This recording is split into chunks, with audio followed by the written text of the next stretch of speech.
Muy bien, vamos a continuar entonces con el tema del aparato reproductor masculino. En este caso, estuvimos hablando de los andrógenos, estuvimos hablando de la testosterona y dijimos de que si había un hipogonadismo, podíamos entonces utilizar lo que era la testosterona para aumentar los niveles de esta hormona. Dentro de la cinética habíamos estado comentando que la testosterona no se puede dar por vía oral, pero sí se puede utilizar por vía intramuscular y que sí se han encontrado otros tipos de formas farmacéuticas como lo que son los parches transdérmicos, cremas, que también se pueden utilizar. Sin embargo, vemos que en las curvas nosotros podemos observar que cuando se utiliza por medio de parches, pues esta dosis es como más controlada a lo largo del tiempo. Otra de las cosas importantes que hablábamos era que habían también combinaciones con ésteres para que estos fueran más liposolubles y estos se pudieran utilizar más fácilmente para no ser metabolizados como pasaría, ¿verdad?, si lo diéramos por vía oral. Em, Hay otra cosa más también importante. Hay otros derivados de testosterona.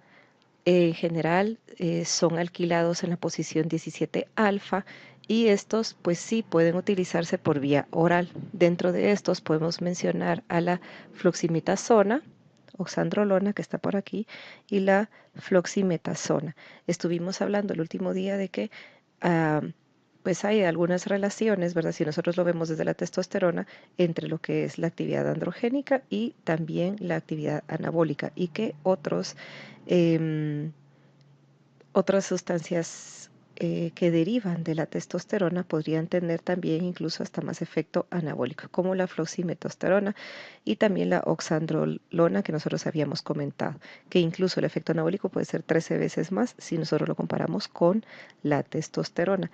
Sin embargo, a pesar de esta ventaja que nosotros podemos tener con la alquilación de estos derivados de testosterona, también se ha visto que estos derivados tienen más probabilidades de tener efectos adversos, como problemas hepáticos sobre todo. Entonces vamos a hablar un poquito más sobre estos efectos adversos. En la mujer, como se puede predecir, nosotros podríamos tener la masculinización. Entonces vemos, por ejemplo, acné, crecimiento de vello facial, voz más grave, también calvicie, incluso parecida a la del patrón masculino, excesivo desarrollo muscular, porque ya vimos que está ligado también, ¿verdad?, a la formación de músculo, irregularidades menstruales, que también era de esperarse, y bueno, ¿verdad?, definitivamente la testosterona no debe utilizarse en mujeres embarazadas, y más sobre todo, ¿verdad?, si nosotros estábamos hablando que se sabe que el feto, por ejemplo, es una niña. Más sobre todo, en el hombre, en general, el exceso de andrógenos podría causar priapismo, que es entonces una reacción anormal, impotencia. Veamos esto, a pesar de que nosotros sabemos que la testosterona está ligada a lo que es la formación de espermatogénesis, si nosotros damos un exceso de testosterona, recuérdense que hay un feedback, entonces podría disminuir la espermatogenia, causar impotencia y producir ginecomastía. Recordémonos que después de la testosterona hay entonces otro tipo de sustancias que se pueden producir también, como cuáles serían. Pues sí, en este caso serían los estrógenos también. Los andrógenos estimulan el crecimiento también de la próstata. Y en los niños, aparte de haber hablado de lo que es el cierre prematuro de las epífisis de los huesos, también podemos tener una maduración anormal, ¿verdad?, de su función sexual y, bueno, ¿verdad?, de lo que ya habíamos mencionado del crecimiento. En general, también hay otra cosa importante. Se ha visto que las concentraciones aumentadas de testosteronas también podrían aumentar la cantidad de eh, lipoproteínas de baja densidad y podrían disminuir los de alta densidad. También podrían retener líquidos, ¿verdad?, y producir edemas. Que se haya visto realmente clínicamente un problema relacionado con el uso de andrógenos y problemas metabólicos, lipídicos, pues no está del todo claro. Sin embargo, por la teoría, a la hora de saber de que sí se pueden aumentar los niveles séricos de las lipoproteínas, pues sí deberíamos de tener precaución sobre todo en aquellas personas que tienen más riesgos cardiovasculares, porque esto se puede ver agravado. Los deportistas, también lo mismo que estamos hablando, igual que en el niño, si estos son muy jóvenes, podemos tener los mismos problemas. Y también se ha visto una disminución del tamaño testicular, anomalías hepáticas, sobre todo en los derivados 17 alfa y aumento de la agresividad importante. Incluso hasta en Catson podemos hablar que estos trastornos del estado de ánimo podrían llegar incluso hasta cierta psicosis. Ahora vamos a ver el efecto contrario, los antiandrógenos. Entonces, estos, como su nombre lo indican, van a contrarrestar la acción hormonal masculina, interfiriendo en la síntesis de andrógenos o bloqueando los receptores androgénicos. Dentro de estos podemos mencionar al ketoconazol, que este va a inhibir diferentes enzimas del citocromo P450 que van a interferir en la síntesis de esteroides. Con el ketoconazol, nosotros sabemos de que tiene una actividad antifúngica, pero también se sabe que es un inhibidor adrenal, sobre todo de la síntesis de hormonas gonadales. Entonces, bueno, a pesar de que se ha visto que no va a afectar la aromatasa en los ovarios, sí puede reducir la aromatasa a nivel placentaria. Y se sabe que puede venir y quitar de alguna manera el estradiol y la dihidrotestosterona de aquella proteína que yo les había mencionado que son especializadas, que se unen a las hormonas. Y entonces eso puede hacer de alguna manera que aumente lo que es la concentración o la razón de estradiol, testosterona en el plasma. Generalmente pues no se sabe el mecanismo, pero sí se ha visto que podría cambiar el equilibrio de estradiol y testosterona. Bueno, también tenemos a la finasterida y la dutasterida, que también se han visto que son útiles para el tratamiento de próstata, sobre todo hiperplasia prostática benigna, porque estos actúan a nivel de la 5-alfa reductasa. La flutamida es un inhibidor competitivo también de los andrógenos directamente en las células diana. Entonces, este va a competir directamente con los receptores de la testosterona y también se ha utilizado para el cáncer de próstata, sobre todo para problemas ya de carcinomas. La bicalutamida y la nilutamida también se han utilizado para lo que es cáncer de próstata metastásico. Estos sobre todo tienen la posibilidad de utilizarse por vía oral. Ya lo vamos a ver en la próxima gráfica. La espironolactona, nosotros sabemos que por su forma esteroidea también podría funcionar para problemas de hirsutismo en mujeres. Acordémonos que puede producir ginecomastía en los hombres. Entonces, de alguna manera, también tiene un efecto androgénico. Y el gocipol, se los dejo de tarea para que me comenten un poquito qué es esto, para qué se utiliza. Bueno, todo lo relacionado con el tema en general. Pueden encontrar algo de esto en Catson, pero pueden ampliarlo un poco más. Entonces, veamos. Para lo que es el tratamiento de hiperplasia prostática benigna, sí tenemos tres tipos de tratamiento. Primero, vamos a utilizar los inhibidores de la 5-alfa reductasa, que nosotros estábamos viendo que pueden reducir el tamaño de la próstata. Y bueno, aquí está la duración de tratamiento de 6 a 12 meses antes de que el tamaño de la próstata se reduzca lo suficiente para mejorar los síntomas. Hasta ahí nosotros podríamos ver la efectividad. Y los principales efectos adversos, vamos a ver lo relacionado con lo que va a inhibir, ¿verdad? La 5-alfa reductasa. Disminución de la libido, disminución o disfunción eyaculadora o eréctil. Y bueno, también otra de las maneras que se puede tratar la hiperplasia prostática benigna es con antagonistas alfa adrenérgicos, alfa 1, y el tratamiento combinado, como nosotros lo podemos ver aquí. Si nosotros teníamos alguna duda, aquí les dejo también este pequeño esquema que nos puede guiar, ¿verdad? Más o menos en dónde van a actuar los diferentes grupos de fármacos que nosotros tenemos. Vemos, bueno, directamente en la hormona de crecimiento o la gonadotropina, podemos tener, ¿verdad?, directamente antagonistas de esta hormona y los agonistas de esta hormona que también podrían funcionar como tratamiento dependiendo de lo que nosotros necesitemos. Ya cuando nosotros vemos el efecto de la hipófisis, está la luteinizante en el testículo, ya vamos a ver, ¿verdad?, el efecto de la espironolactona o del ketoconazol directamente. ¿En dónde era que funcionaban estos? Bueno, en este caso recuérdense que tenía mucho que ver con eh, el ratio, ¿verdad?, de estradiol testosterona, ¿verdad?, y lo que esto podía llegar al plasma. Y luego tenemos a la 5-alfa reductasa, en este caso la finasterida, y otros, ¿verdad?, que lo que van a disminuir es la formación de la dihidrotestosterona, que recuérdense que era la forma más activa, o mejor dicho, la forma activa de la testosterona. Y luego ya en el complejo receptor androgénico directamente en el órgano diana, pues ya tenemos a otros tipos de fármacos como la flutamida y también la espironolactona.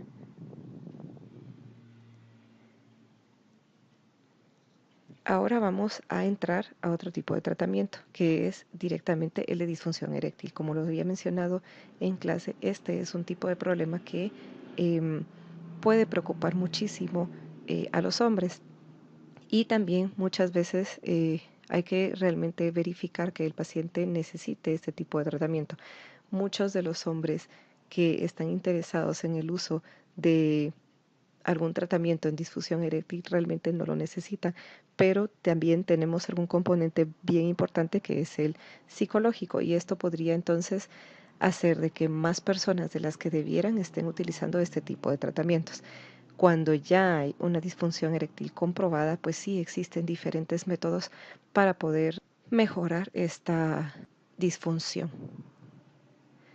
Bueno, ¿qué es la disfunción eréctil? Es la incapacidad para mantener la erección del pene para realizar con éxito la actividad sexual.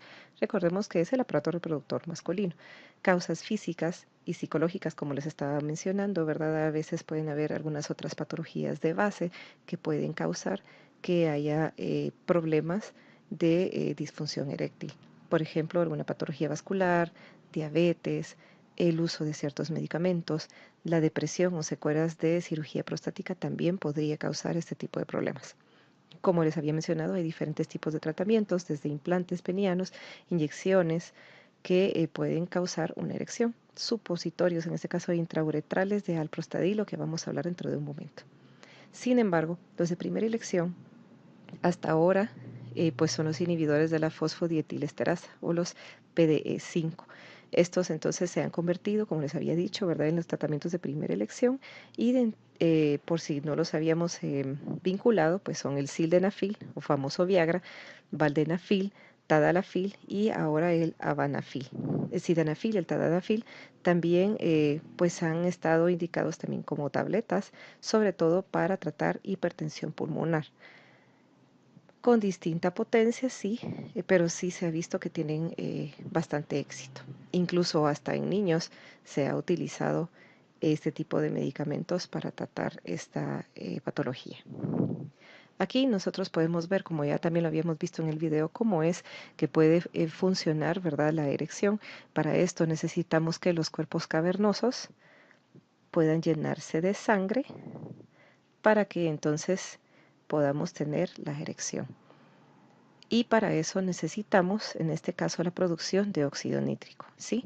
Entonces, sí se necesitan las dos cosas. Se ha visto que algunos implantes podrían tener más éxito sin la estimulación sexual. Es como más mecánico. Sin embargo, este medicamento sí necesita que haya una estimulación sexual para entonces conjuntamente ayudar a que se produzca el óxido nítrico.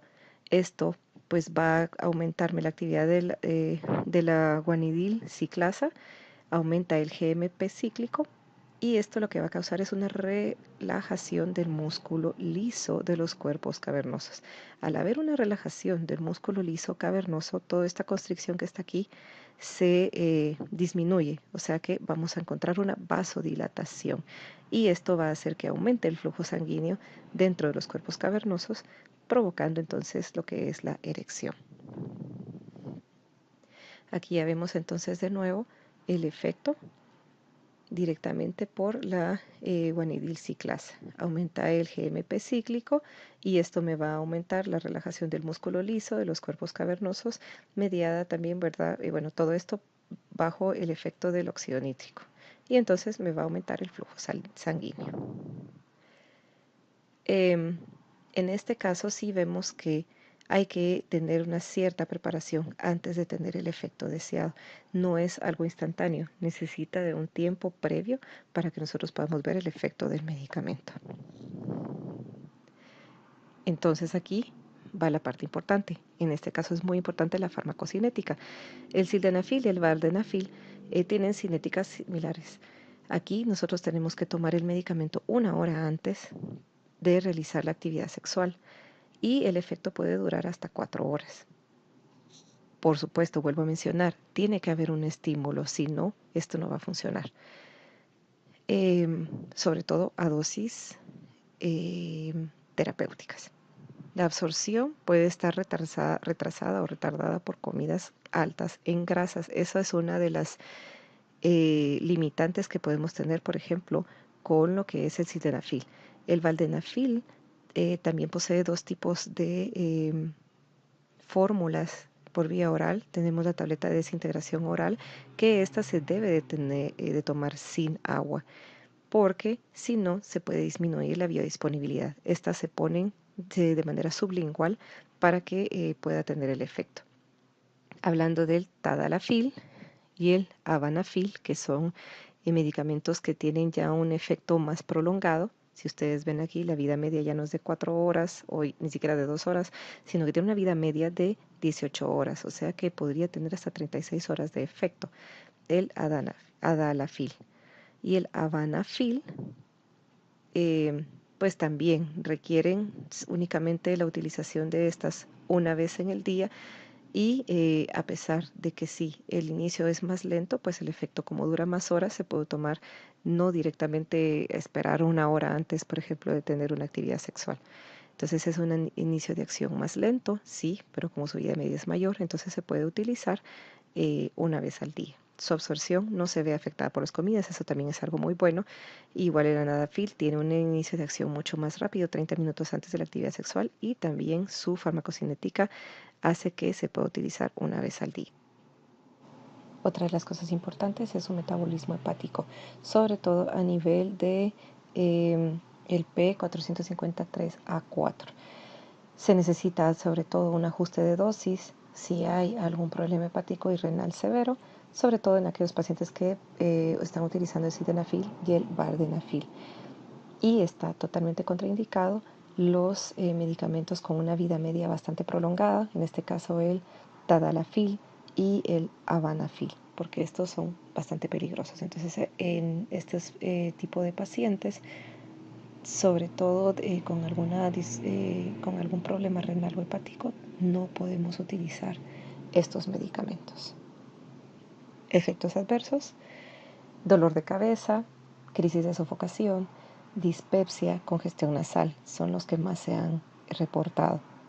El sildenafil tiene tiene algo bien característico, que es la alteración de la visión. Entonces puede haber una pérdida de la discriminación del color azul y el verde. Incluso pueden haber algunas pacientes que puedan ver en este tono.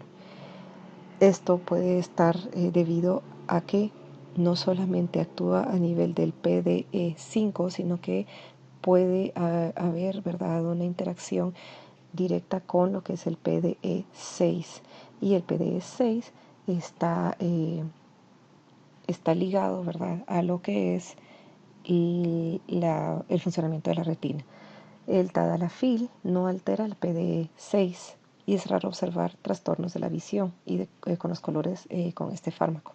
La incidencia de estas reacciones va a depender de la dosis, sí, pero sí se ha visto, ¿verdad?, problemas de mialgias y dolor de espaldas. Esto es debido a que puede interaccionar, en este caso sí, con la PDE11. Se ha visto también un problema de pérdida de la audición. Esto se puede ver probablemente por una acción de la presión en los senos paranasales, causando vasodilatación.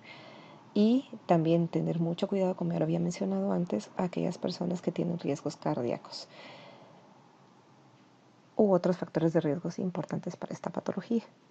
Y a pesar de que tiene un riesgo potencial de priapismo, este es bastante menos frecuente, sobre todo, ojo también con esto, ¿verdad? Si se utilizan estos fármacos a las dosis establecidas como terapéuticas.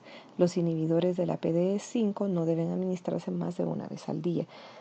Esto se recalca porque muchas veces hay una mala concepción de parte de la gente de que si toman dosis más altas, esto podría pues tener un estímulo mucho mayor a la hora de la actividad sexual. Sin embargo, esto sí que es peligroso y por eso se recalca que no hay que pasarse de la dosis terapéutica y no, de verdad, administrarse más de una vez al día. Y más, ¿verdad?, con problemas con alguna patología cardíaca. Interacciones, pues va a interaccionar con todo aquello que vaya a potenciarme el efecto del óxido nítrico. Entonces puede estar contraindicado directamente si estamos utilizando nitratos orgánicos como la nitroglicerina o el dinitrato o el mononitrato de isosorbide. También se han visto efectos aditivos en la disminución de la presión arterial en aquellos pacientes que pueden estar tomando antagonistas adrenérgicos alfa que pueden estar utilizados para aliviar los síntomas de hiperplasia prostática benigna. Entonces hay que tener bastante precaución con esto porque sí se pueden dar bajones de presión bastante notables.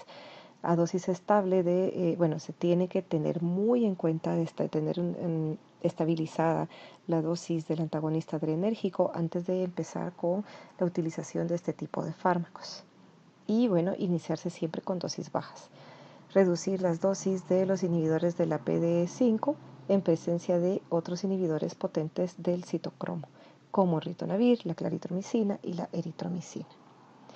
Habíamos estado hablando del alprostadil, que también podía ser utilizado para este problema de disfunción. ¿Cómo era que se utilizaba? Vamos a regresar entonces un poquito a ver esto. En este caso, ¿verdad? Son supositorios intrauretrales del alprostadil. En este caso, pues esta es una prostaglandina sintética, es una PGE1 y lo que me va a causar también es una relajación del músculo liso del cuerpo cavernoso. Pero este se tiene que dar por vía, digámoslo así, algo más local, tópica. Más local diría yo, más que tópica.